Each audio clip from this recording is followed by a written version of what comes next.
प्रदेश में 11 तारीख को कांग्रेस पार्टी की सरकार का गठन हुआ। मुख्यमंत्री ठाकुर सुखविंदर सिंह सुक्खू और उप मुख्यमंत्री मुकेश अग्निहोत्री जी ने शपथ ग्रहण की। कुछ समय के बाद मंत्रिमंडल का गठन हुआ और कुल मिला के अगर हम 11 दिसंबर की तिथि को लें, जनवरी फरवरी 2 माह का समय जो है वो हिमाचल प्रदेश में कांग्रेस की सरकार का गठन हुआ है। लेकिन भारतीय जनता पार्टी के तमाम नेता जो हिमाचल प्रदेश से संबंध रखने वाले हैं, चाहे वो पूर्व मुख्यमंत्री ठाकुर जयराम जी हों, चाहे भारतीय जनता पार्टी के पदाधिकारी हों, भारतीय जनता पार्टी के विधायक हों, रोज कोई ना कोई मीडिया में आके कांग्रेस पार्टी की 2 महीने की सरकार के ऊपर हमला कर रहा है, आरोप लगाने की कोशिश की जा रही है। मैं भारतीय जनता पार्टी की इस मीडिया में सक्रियता को नजरिए से देखता हूँ कि जो पराजय भारतीय जनता पार्टी के इन चुनावों में हुई है वो, और इससे पूर्व जो हिमाचल प्रदेश में नगर निगम के चुनाव हुए उनमें भारतीय जनता पार्टी हारी, उपचुनाव हिमाचल प्रदेश में हुए उनमें भारतीय जनता पार्टी हारी, और अब थोड़े समय के बाद देश के अंदर लोकसभा के चुनाव जो हैं वो होने हैं। तो भारतीय जनता पार्टी की जो केंद्रीय आला कमान है वो हिमाचल प्रदेश की जो स्थिति है भारतीय जनता पार्टी की, उसको देखकर परेशान है। और भारतीय जनता पार्टी की आला कमान ने एक दबाव हिमाचल प्रदेश के भाजपा नेताओं के ऊपर पैदा किया है कि लोकसभा चुनावों में जो इस वक्त हालात हिमाचल प्रदेश में है, जिस तरीके से एक के बाद एक हर चुनाव में भारतीय जनता पार्टी यहाँ पराजित होती जा रही है, ये रिदम जो हिमाचल प्रदेश में एक राजनीतिक रिदम बना है, एक राजनीतिक मूड लोगों का बना है, लोकसभा चुनावों में भी ये कायम रहे और हिमाचल प्रदेश की 4 सीटें भाजपा जो है वो संसद की जो है वो आ जाए। तो इस रणनीति के तहत भारतीय जनता पार्टी जो है वो जल्दबाजी में और बिना तथ्यों के, बिना आधार के जो है वो सरकार और कांग्रेस के ऊपर हमले कर रही है, जिसकी मैं समझता हूँ कि अभी इतनी जल्दी ना तो किसी सरकार की कार्यप्रणाली को आप असेस कर सकते हैं, ना सरकार के लिए हुए किसी फैसलों का नतीजा इतनी जल्दी जो है वो आना शुरू हो गया है। आज सबसे बड़ा मसला हिमाचल प्रदेश के अंदर जो है वो है कि भारतीय जनता पार्टी कह रही है कि कांग्रेस की जो 10 गारंटीज हैं उनको कांग्रेस की सरकार पूरा नहीं कर रही है। और कई जगह भारतीय जनता पार्टी के लोग मखौल भी उड़ा रहे हैं, जैसे ओपीएस की बात है, महिलाओं को 1500 रुपये देने की बात है, युवाओं को रोजगार देने की बात है। तो मेरा एक प्रश्न है भारतीय जनता पार्टी के नेताओं से, वो 1500 रुपये महिलाओं को देने की बात जो है, ओपीएस की जो बात है, रोजगार देने की जो बात है, 10 गारंटीज में जो भी पॉइंट्स हैं उनको वो प्रदेश की आर्थिकी से जोड़कर मखौल उड़ाने का काम कर रहे हैं कि प्रदेश में आर्थिक हालात ठीक नहीं है, कांग्रेस की सरकार इसको कैसे पूरा करेगी। जनता पार्टी ने अपने चुनावी घोषणा पत्र में ये कहा था कि अगर भाजपा पुनः सत्ता में आती है तो जो 6ठी से लेके 12वीं तक शिक्षा ग्रहण करने वाली छात्राएं हैं उनको साइकिल देंगे, और इसके अलावा जो हायर एजुकेशन में एजुकेशन लेने वाली बच्चियां हैं उनको, क्या देश के आर्थिक हालात को ध्यान में रखते हुए भारतीय जनता पार्टी का ये वादा व्यवहारिक था? अगर हमारा 1500 रुपये प्रतिमाह देने वाला जो वादा है वो व्यवहारिक नहीं है तो क्या? दूसरी बात मैं ये कहना चाहता हूँ कि भारतीय जनता पार्टी अपना जो स्टैंड है उसको स्पष्ट करे। कांग्रेस ने ओपीएस देने की बात की है, हमने पहली कैबिनेट में फैसला किया कि हम ओपीएस देंगे, प्रोसेस में है, प्रक्रिया जारी है, किस तरीके से देना है, क्या उसका जो भी नियम बनेंगे उसको लेके जो है वो चीज़ें प्रोसेस में हैं। मैं भारतीय जनता पार्टी के लोगों से ये जानना चाहता हूँ कि वो अपना स्टैंड स्पष्ट करें कि वो ओपीएस के विरोध में है। गोल मोल बात करने के बजाय या तो वो कहें कि कांग्रेस पार्टी ओपीएस दे रही है, हम उसका स्वागत करते हैं।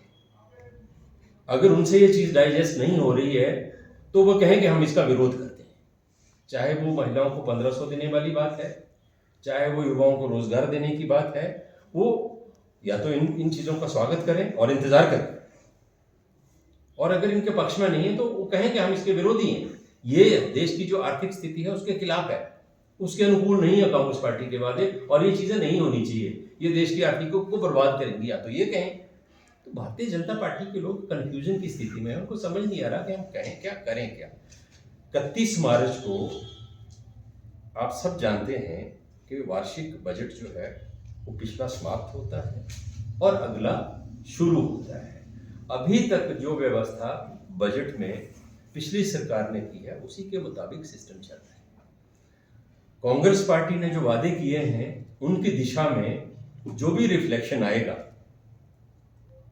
जो भी कांग्रेस पार्टी आने वाले समय में करेगी, उसका रिफ्लेक्शन जो मुख्यमंत्री अगले वर्ष का 2022-2023 का बजट प्रस्तुत करेंगे उसमें आएगा। भारतीय जनता पार्टी के लोग उस बजट की प्रतीक्षा करें और उसके बाद मैं समझता हूं कि वो टिप्पणी करें। आज भाजपा ने एक अभियान चलाया है हिमाचल प्रदेश में, हस्ताक्षर अभियान, वो भी उसी श्रृंखला की कड़ी है जो मैंने आपसे पहले चर्चा की थी। उनको घबराहट है कि जो मूड हिमाचल के लोगों का इस वक्त भाजपा के खिलाफ बना है, लोकसभा इलेक्शन तक वो जारी रहा तो नुकसान होगा, तो उसी श्रृंखला की कड़ी है। और ये जो हस्ताक्षर अभियान है और जो संस्थाएं खोलने का जो प्रश्न जहाँ तक है, जिसको बहुत होबाला भारतीय जनता पार्टी की सरकार कर रही है। अगर हम ये एक तरफ कह रहे हैं कि ओपीएस कैसे देंगे, 1500 कहाँ से देंगे, युवाओं को रोजगार कहाँ से देंगे, अपनी कमिटमेंट्स को कैसा पूरा करेंगे, दूसरी तरफ 9,000 करोड़ रुपया जिनके ऊपर बजट की जिनको दरकार थी, वो संस्थान भारतीय जनता पार्टी ने राजनीतिक एजेंडे को लेकर हिमाचल प्रदेश में खोले। क्या इसमें बजट का प्रावधान भारतीय जनता पार्टी की सरकार ने किया था? मैं एक चीज बड़ी स्पष्ट तौर पे कांग्रेस पार्टी की तरफ से कहना चाहता हूँ, और ये मैं समझता हूँ कि मेरा भी मुद्दा है, ये आपका भी मुद्दा है, ये हमारे समाज और प्रदेश का मुद्दा है। देश की अर्थव्यवस्था जहां पहुंची है वो बड़ा एक मुख्यमंत्री ने इस विषय में बड़े विस्तार पूर्वक कहा है और भारतीय जनता पार्टी के लोगों ने उसके ऊपर टिप्पणियां भी की। कहा श्रीलंका से तुलना कर, श्रीलंका से तुलना करने का तात्पर्य था कि मुख्यमंत्री ने श्रीलंका का उदाहरण देकर हिमाचल की जो वर्तमान आर्थिक स्थिति है, जो बर्बादी आर्थिक तौर पर पिछली सरकार ने हिमाचल प्रदेश की किया, उसको उजागर करने का। आज जो हालात हैं, भारतीय जनता पार्टी की सरकार चाहे केंद्र की रही हो चाहे हिमाचल प्रदेश की सरकार है, इन्होंने एक बहुत आसान सा फार्मूला निकाला रेवेन्यू जनरेशन का कि हम कैसे पैसा इकट्ठा करें। उसका एक आसान फार्मूला था कि चीज़ों के दाम बढ़ाओ, वो चाहे पेट्रोल है, चाहे डीजल है, चाहे खाद्य वस्तुएं हैं, चाहे किसी तरह का किसी चीज़ के ऊपर, यहाँ तक कि अब तो दूध, दवाइयों, बिस्किट्स, अनाज, हर चीज़ के ऊपर टैक्स जो है वो लगा के जो है उन्होंने रेवेन्यू जनरेट करने का काम किया। ये बहुत आसान तरीका है, this is the easiest way, और इसको कोई भी कर सकता है। असली जो जरूरत है, आवश्यकता है, मैं वीरभद्र सिंह जब मुख्यमंत्री पहली बार हिमाचल प्रदेश के बने, उन्होंने एक बात कही कि हिमाचल प्रदेश की जो नदियां हैं, हिमाचल प्रदेश की नदियों में बहने वाला जो जल है, अगर उसका हम दोहन करें तो 25,000 मेगावाट बिजली जो है वो हम प्रदेश में पैदा कर सकते हैं। और उन्होंने बिजली राज्य प्रदेश को बनाने का संकल्प लिया उस वक्त। और आज उस वक्त जब 85 में जो बिजली बोर्ड था हिमाचल प्रदेश का, वही बिजली उत्पादन करता था। 3500 मेगावाट बिजली पैदा करने की क्षमता थी हिमाचल प्रदेश की।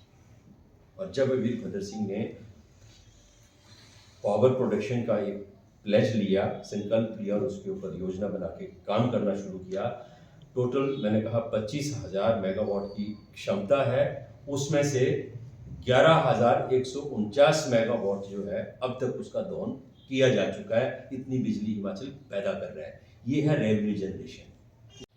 बीबीएमबी का प्रश्न है, अभी मुख्यमंत्री ने दिल्ली में पावर मिनिस्टर के साथ इस मसले को उठाया। हमारा एरियर बनता है 45,000 करोड़ रुपए, वो एरियर कैसे बना? पंजाब रीऑर्गेनाइजेशन एक्ट के मुताबिक के तहत हमारे जो प्रोजेक्ट हैं, बिजली के पावर प्रोजेक्ट हैं, पंजाब इनको चलाता है, उसमें हमारा जो हिस्सा था वो 2.1% मिलता था। वीरभद्र सिंह की सरकार ने कोशिश की, केंद्र में हमारी सरकार थी, उसके साथ भी मसला उठाया, लेकिन प्लीज बात नहीं बनी। वीरभद्र सिंह की सरकार ने 1996 में केंद्र में अपनी सरकार होने के बावजूद हिमाचल के हक के इस मसले को सुप्रीम कोर्ट में मुकदमा किया।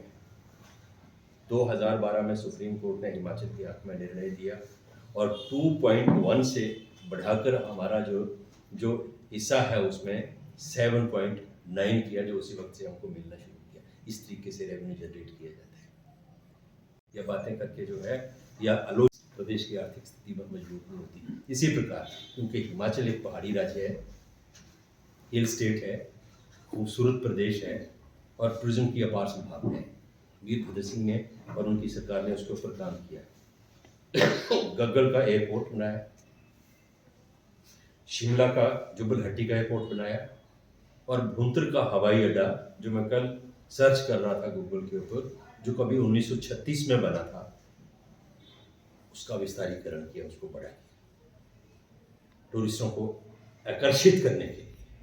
तो ये एक विजन के साथ, एक सोच के साथ आप आए। आपने 5 वर्षों में इस तरह का क्या कोई काम किया जिससे टैक्स लगाने के अतिरिक्त हिमाचल प्रदेश की जो आर्थिकी है उसको मजबूत करने के लिए कोई ऐसे क्षेत्र हैं जिनकी आपने शनाख्त की हो कि उनके ऊपर काम करें तो हमारा रेवेन्यू जनरेट हो सकता है। इसी प्रकार इंडस्ट्रियलाइजेशन हिमाचल प्रदेश का कांग्रेस पार्टी की सरकारों ने किया, उससे हिमाचल की आर्थिकी जो है उसमें रेवेन्यू हिमाचल प्रदेश को मिला।